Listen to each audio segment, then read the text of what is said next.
of company.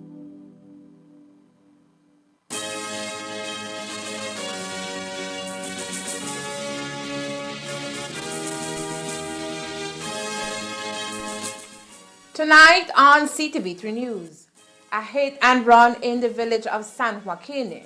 2 men are convicted of rape. One victim is a 9-year-old and the second is 24. Hamas praises beliefs for suspending ties with Israel. On the other hand, Israel chastises the duel, but ministers stand by the decision made. And the preschool educators take part in Early Childhood Summit.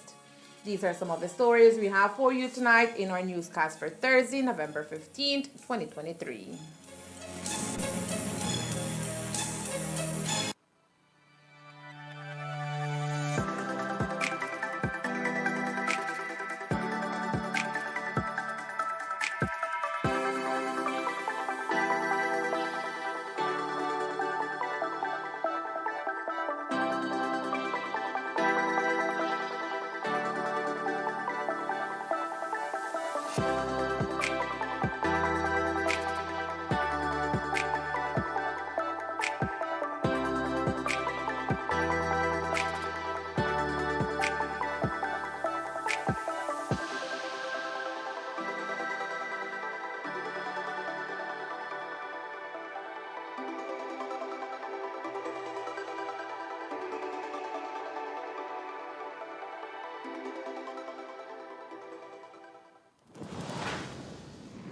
Movies are dreams.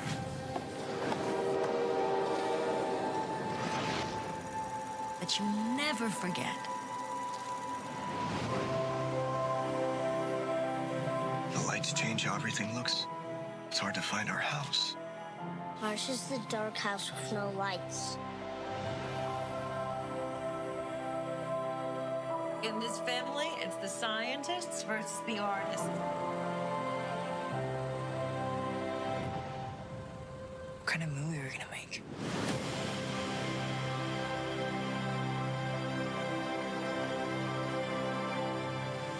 You stop making movies, it'll break your mother's heart. I don't know what to do anymore. You do what your heart says you have to.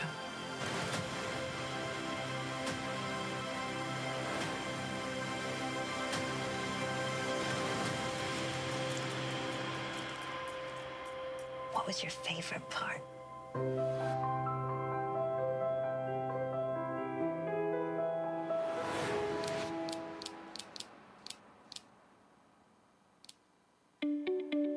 Centaur, your kind of company.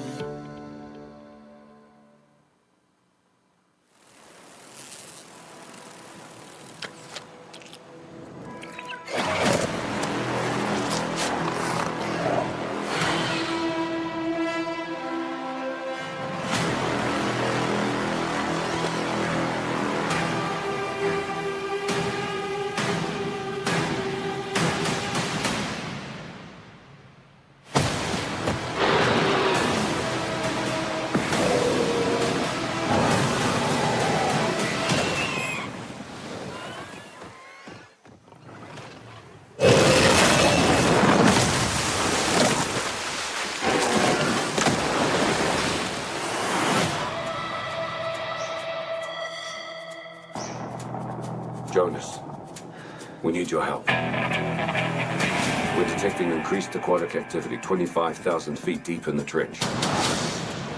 It's an ancient ecosystem untouched by man. Whatever is down there is trying to make its way to the surface. This was a bad idea. Just a little bit.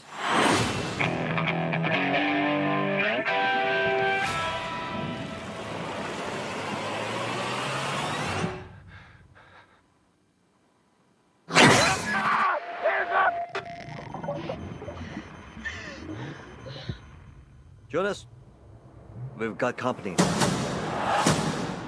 That's the biggest Meg I've ever seen. Biggest Meg anyone's ever seen. That's the apex predator. Everybody make it to the station! You can make it! Hit Lauren! 3 massive Megs and who knows what else have escaped the breach. I just hope it goes better than last time.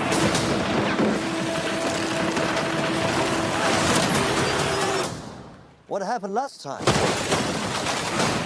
You don't want to know. This ain't the end. I saw you again. Go! We've never seen this before. They hunted in packs.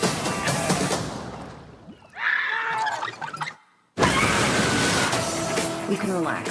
This place, Meg-proof. I mean, Jonas was always afraid of this, but I was also thinking...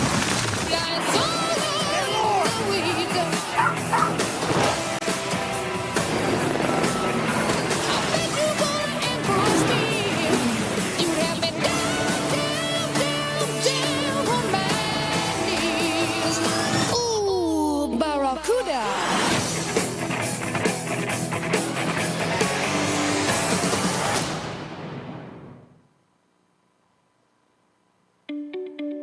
Centaur, your kind of company.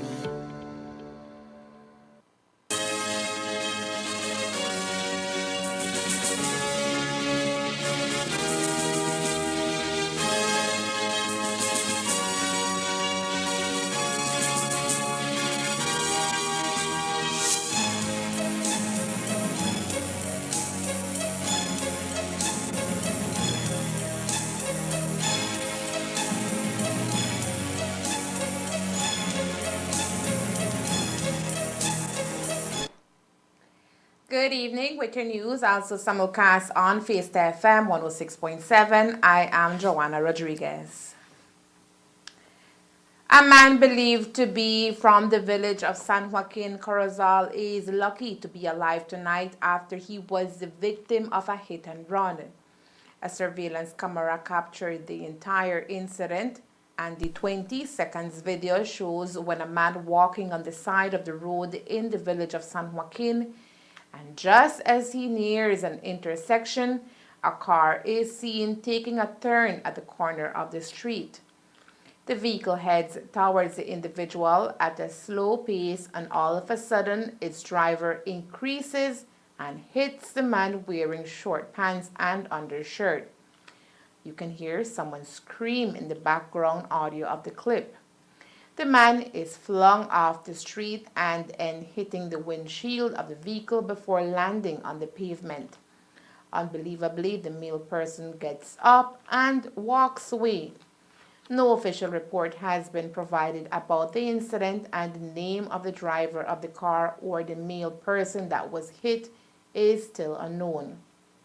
However, we make note that the surveillance camera dates November 16, 2023 at 3:10 p.m., which is today's date.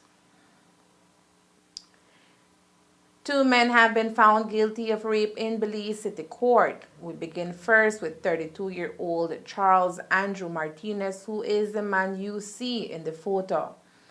Martinez appeared in court and was found guilty of raping a 9-year-old child.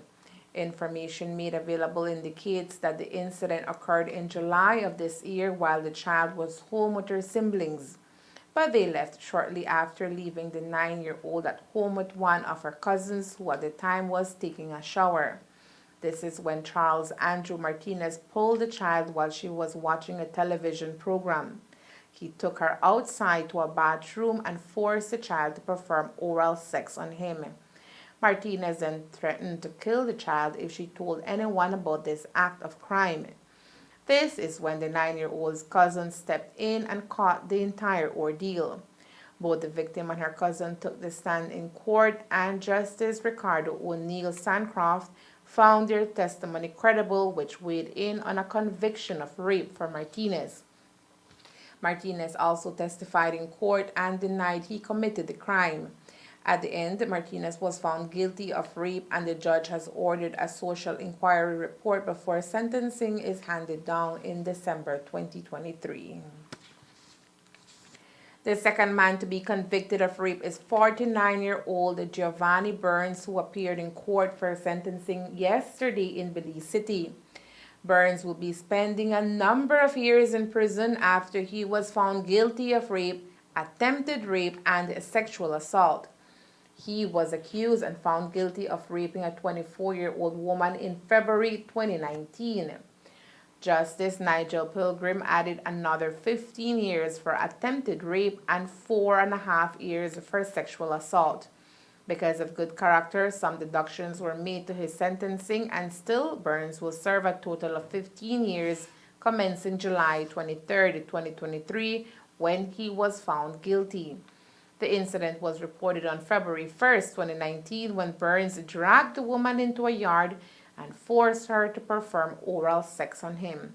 He also attempted to perform penetration but failed after the victim fought back ferociously. The Palestinian militant group Hamas has issued a statement welcoming the decision of the government of Belize in suspending relations with Israel. The Hamas movement has welcomed the decision taken by the government of Belize, a country in Central America, to suspend its relations with the Israeli occupation due to its indiscriminate bombing in Gaza since early October, the statement expressed. According to the Palestinian Information Center, Hamas called on the world to shoulder their legal and moral responsibilities and isolate Israel, which is described as a fascist entity. Belize has also withdrawn its accreditation for its ambassador in Israel and suspended all its diplomatic activities in Tel Aviv. Since the announcement was made, ministers have been questioned about the decision, and from all indications, they are taking a stand against genocide.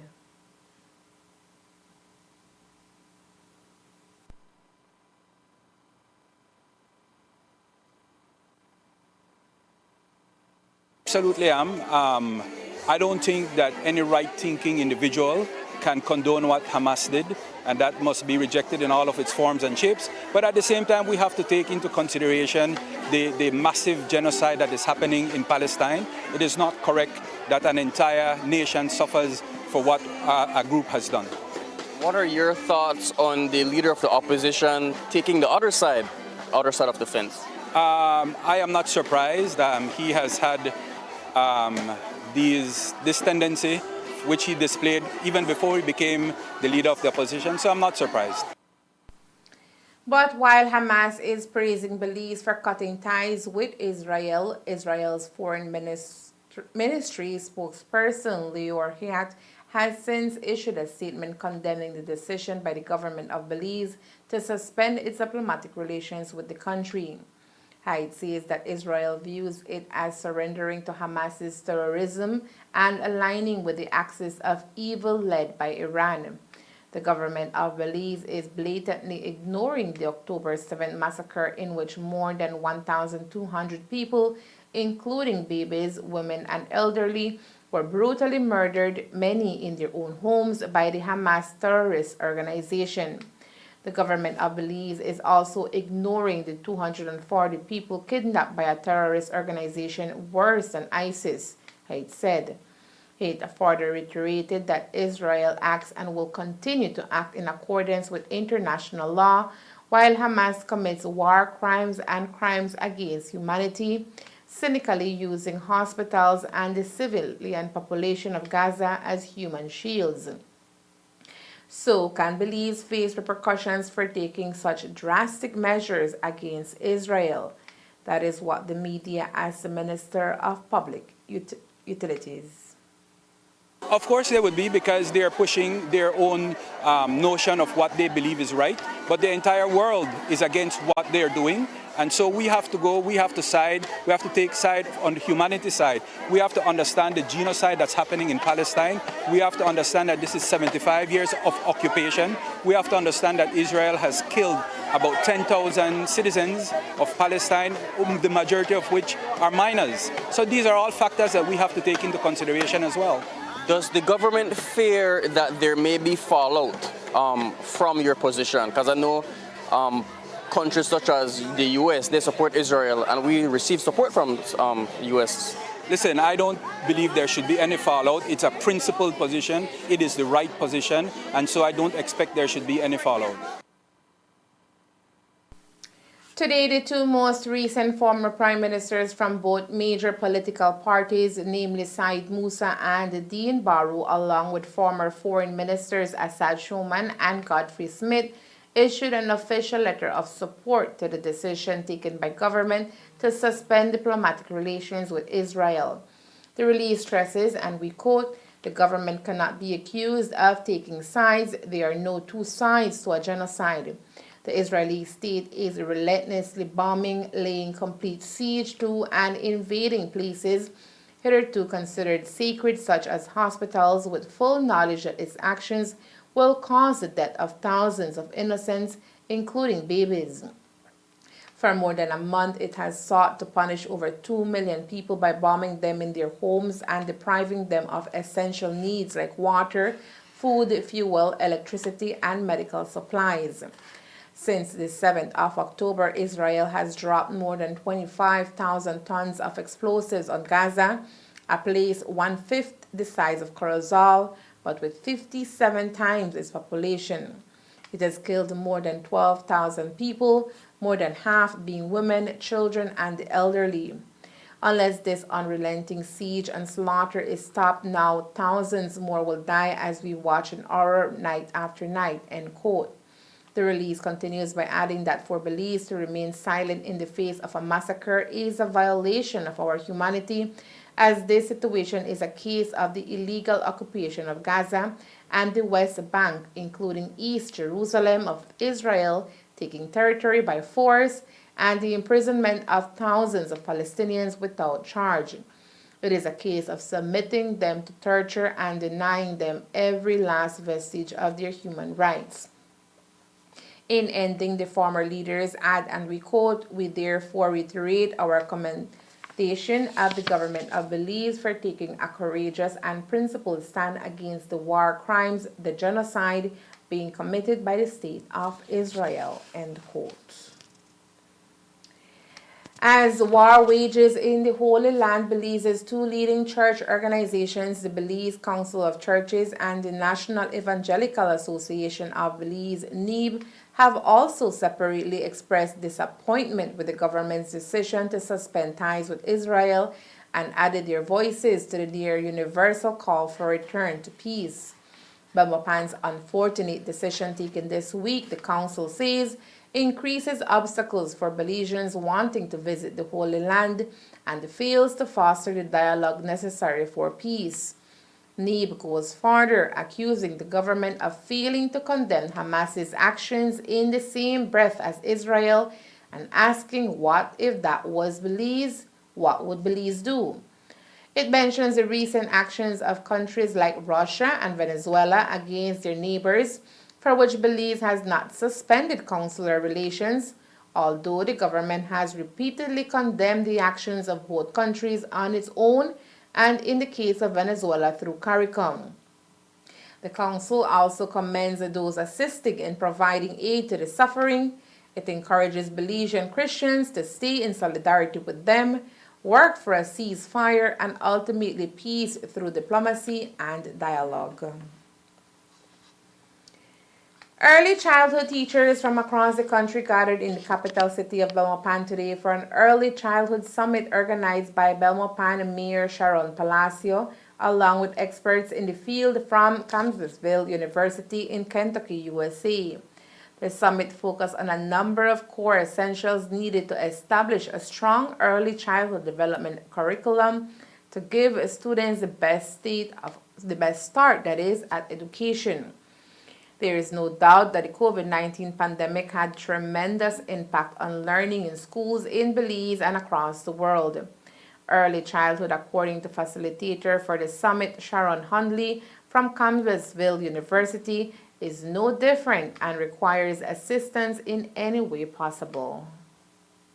One of the first topics was on service learning, how they can involve the children in their classrooms, on seeing the needs within the community, seeing the needs in the schools, like picking up the park, recycling, serving the elderly, different things like that, you know, having mobile libraries available to children and families, and they involve the children in those projects as a part of their school and working with other teachers in the community, finding needs, helping children learn to identify needs, and then take leadership in addressing those needs from the earliest years up. All the neuroscience and brain research studies have shown that the first 5 years of life are the most important. That's when all of the sensitive periods in the brain are formed. That's when children can learn things the easiest. And what happens in those first 5 to 6 years impacts their success rate and their performance and all the things they do the rest of their life. Not that children can't overcome. We're not saying that if things don't go smoothly the first 5 to 6 years of life, you're doomed. That's not the point. We're saying these are the easiest years. So if you establish positive foundations those first 6 years, then you have the greatest chance of children succeeding. The team from Campbellsville University has been working with training teachers in early childhood for several years here in Belize, and today's training, according to Hundley, marks a historic milestone.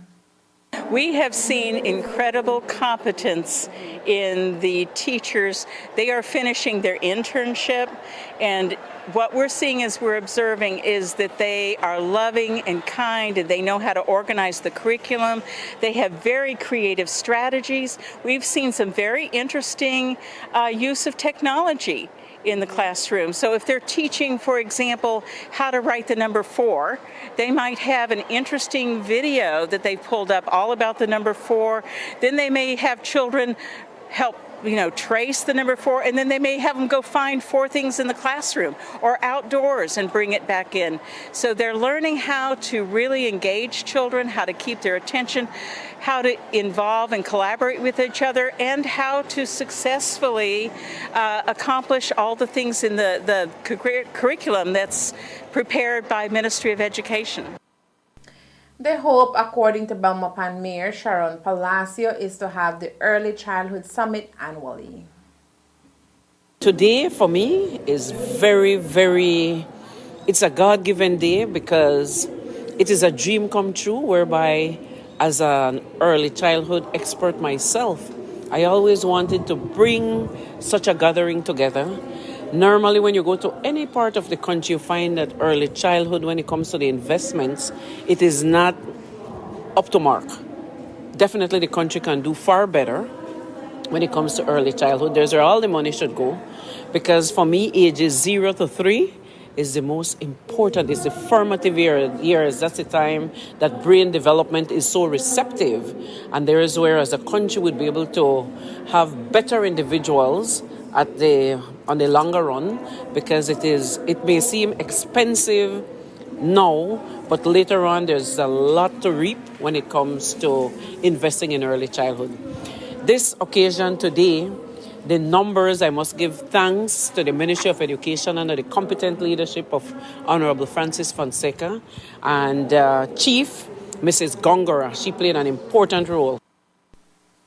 The Early Childhood Summit saw participation from educators from all 6 districts, including Orange Walk and Corozal. Coming up next, Pan American Health Organization praises Belize for eliminating hospital fees. Stay tuned. Singing around the world, dancing with every song, and experienced in one place only. The Latin Grammys are coming to TNT. Mi gente de México, mi gente de Argentina, de Sudamérica, de Centroamérica. The music award that makes the world dance. With live shows by your favorite artists. Gracias a la academia. Muchas gracias. Los quiero. Muchísimas gracias. The Latin Grammys. Thursday, November 16th. We move with the music on TNT. Centaur, your kind of company.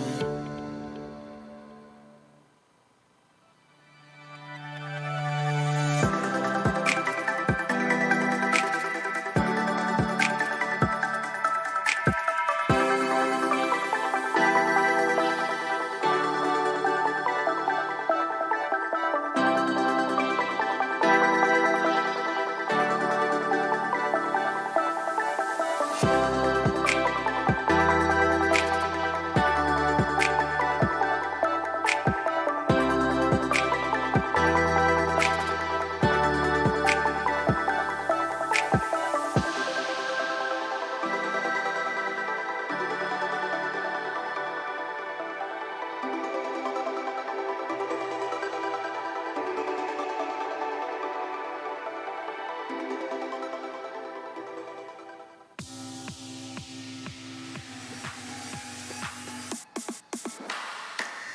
up for Smart Share Plan and save big.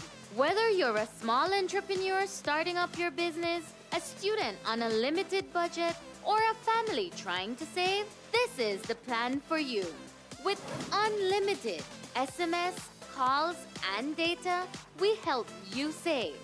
Get up to 5 lines for as low as $30 per line monthly, only with Smart. Sign up today at any Smart showroom or sales manager countrywide.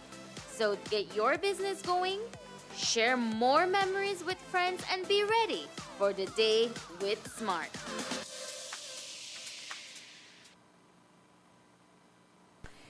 The Integrity Commission published in the Gazette of October 21st a list of 79 names of past and current ministers and city and town councilors who failed to declare their financial assets annually to the Integrity Commission as is required by law.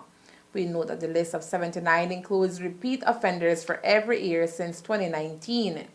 Today, the media caught up with Minister of Public Utilities, Energy, Logistics, and E-Governance, Honorable Michelle Shabat, whose name is not on the list, and he highlighted the importance for public officers to ensure that they make their submissions on time on an annual basis. The DPP recently received a list as well of parliamentarians who forgot to submit their assets. I have done mine. You have done Done, yours, yes. Yes, done. Filed. It is left to be seen where this list goes and whether or not the penalty of $100 per day fine will be applied to these public elected persons who have failed to report and enter their filings, since, as is, they have allegedly all failed to follow the law as they are obligated to do.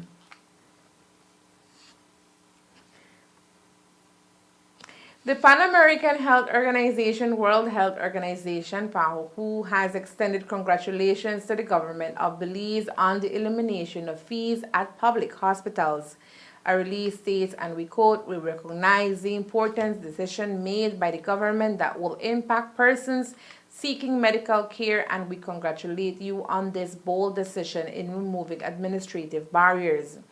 PAHO further mentions that there are many good lessons from Belize's experience and accomplishments for other countries to learn. Evidence indicates that user fees at the point of service delivery constitute an important barrier to access health services and can often result in delays in people seeking care and shattering expenditures at the household level, and as many health system administrative processes can substantially affect access to health care, PAHO added. PAHO says that it recognizes that this decision is part of the country's broader health policy objectives of Belize to expand universal access to health and universal health coverage. Thus, agreeing with the Bresseni administration, here is what Minister of Health and Wellness Kevin Bernard told us a few days ago when the move was announced. When I took over the Ministry of Health and Wellness, we formed our team along with my CEO, with our directors. One of the critical things we started to look at is how are we going to ensure that we could continue to provide service but allow that there is universal access to health services in our country, especially when we look at the numbers of persons who access our public facilities. And when I refer to public facilities, in this case, we're excluding KHMH because KHMH is a statutory body and has its own management and so forth. So this decision has nothing to do with KHMH. I just want to put that out there at the very beginning.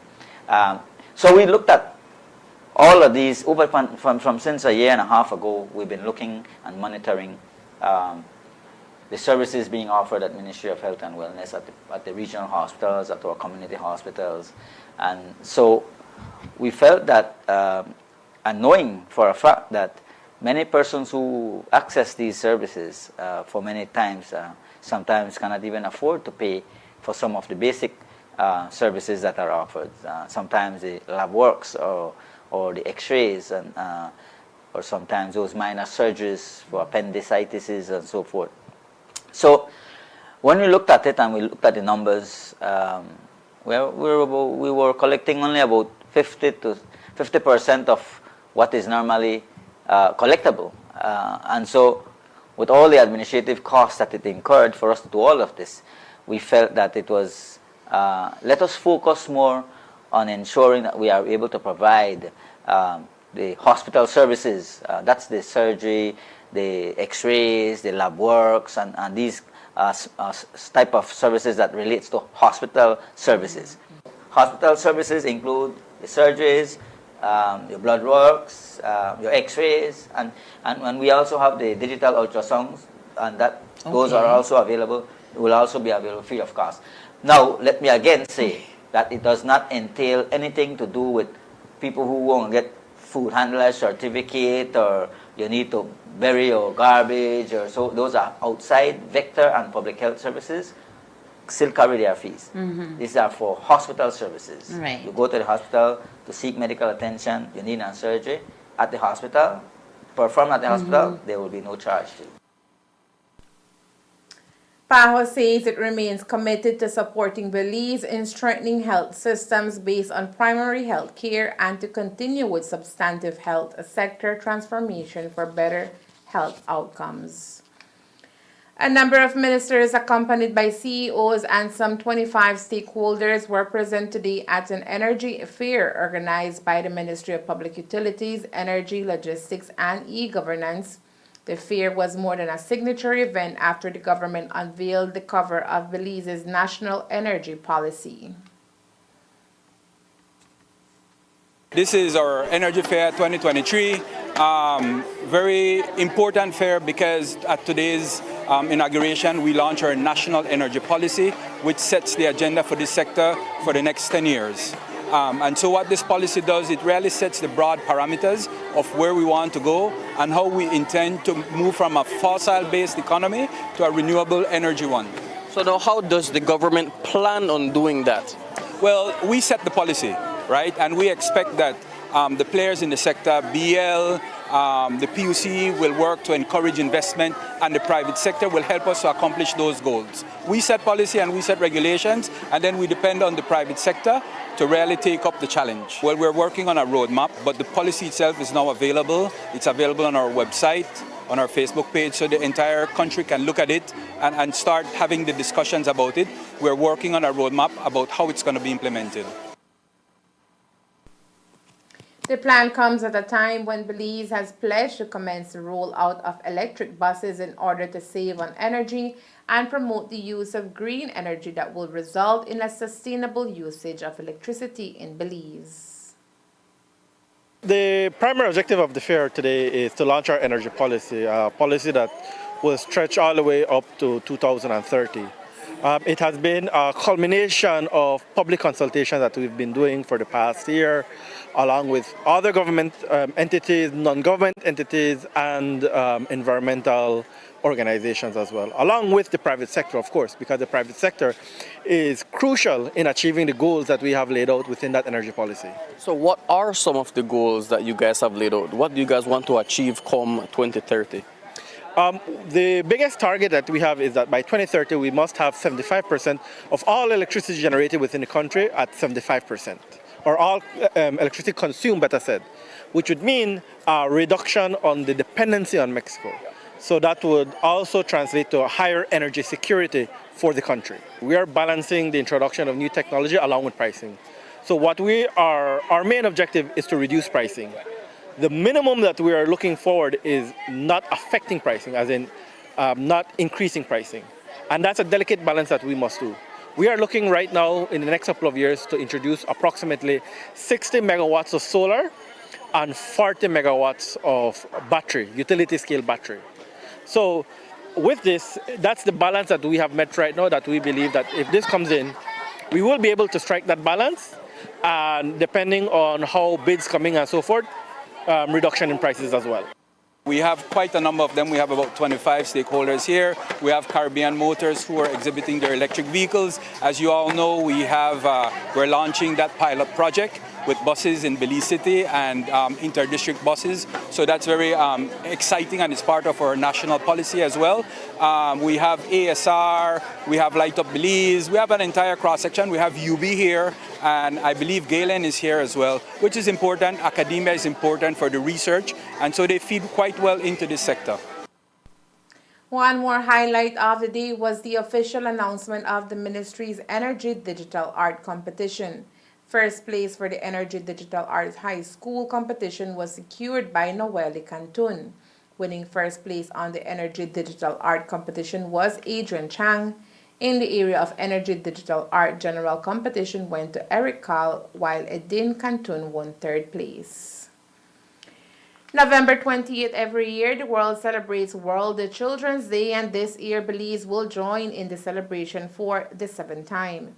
This year, the Department of Youth Services and its partners decided to celebrate children with diverse abilities during Youth Month, which is also November. Why? The answer is a little complex. Every day, young people and children who have diverse abilities encounter challenges in their lives, like simply walking across the street, which can turn out to be very much frustrating. That is the main reason why DYS Corozal decided that it was time to pay high attention inclusivity and equality for young people and children. While it may have gone unnoticed last Friday, Nikisha Lima from DYS Corozal says it is important for Belize to know about the one-day activity that was carefully crafted out in order to have major success. This year, the Department of Youth Services celebrates Youth Month in November, and one of our activities was highlighting the children with diverse abilities. So we came up with the celebrating inclusiveness and wellness for these children, and we came up with the Pampering Day here in Corozal District. And we couldn't have done it without our stakeholders and those who assist us from the bottom of their heart to make this day a day to remember for our children with diverse abilities. And I would like to highlight the stakeholders, NARCI from the Ministry of Education here in Corozal, NDAC, HECOPAB. I would like to also thank Mary Hill RC School for hosting us, Progreso, San Narciso, Ranchito, Mary Hill School, again, for taking out their children with diverse abilities. I would like to also highlight and give a huge thank you to Eden Spa, because the day was full of activities, and some of these activities were canvas painting. We did manicures, pedicures, massages that was done free of cost by Eden Spa. We would also like to thank the Corozal Town Council for providing snacks and refreshments for these children as well. And why is this important for the Department of Youth Service? Why this special day was important? This day was very important for the Department of Youth Services because the Department of Youth Services work with young people, and we are an inclusive department as well. We work with young people that are in and out of school, and we work with young people with diverse abilities as well. In Belize, inclusivity is being adopted by the Ministry of Education via its NARCI program. In addition, a collective effort for more inclusivity can be done by each person in Belize, says Lima. Many people would say, like, who are these children with diverse abilities? Before, we used to call them special need children. However, it has changed to diverse abilities. And one of the reasons that it has changed to diverse abilities is because these children are able, they are talented children. They can do something that I cannot do. You understand me? And we want to embrace and we want to highlight these children. We want them to showcase their talents that they have hidden. And without our help, without our assistance, then that will not be possible. You understand? So this is one of the things that I would want to bring across to the Belize, to Corozal, to Orange, to the entire country. The children with diverse abilities, they are children as well. They are not, they have talents. They can, let us help them showcase their talents. If you have a child with diverse abilities, I would recommend you can contact the Ministry of Education, the NARCI department. That's the department that I know of that works with children with diverse ability. And once you register your child with them, they are being included with other organizations and departments, programs and activities where we highlight these children with diverse abilities. Again, in case you did not know, these children can no longer be referred to as special needs kids. Instead, the legal and accurate term to be used is children with diverse abilities. And that's the news. We invite you to join us for another newscast on Friday, November 17th here on CTV3 and Fiesta FM 106.7. Remember that to read a text version of the news, you can visit our website at ctv3belizenews.com. You can also log on to our Facebook page for current stories at facebook.com/ctv3belizenews or our YouTube channel at CTV3 News BZ. Remember to wash your hands and remain safe. From all of us here at CTV3 News, thank you for watching and listening. Good night.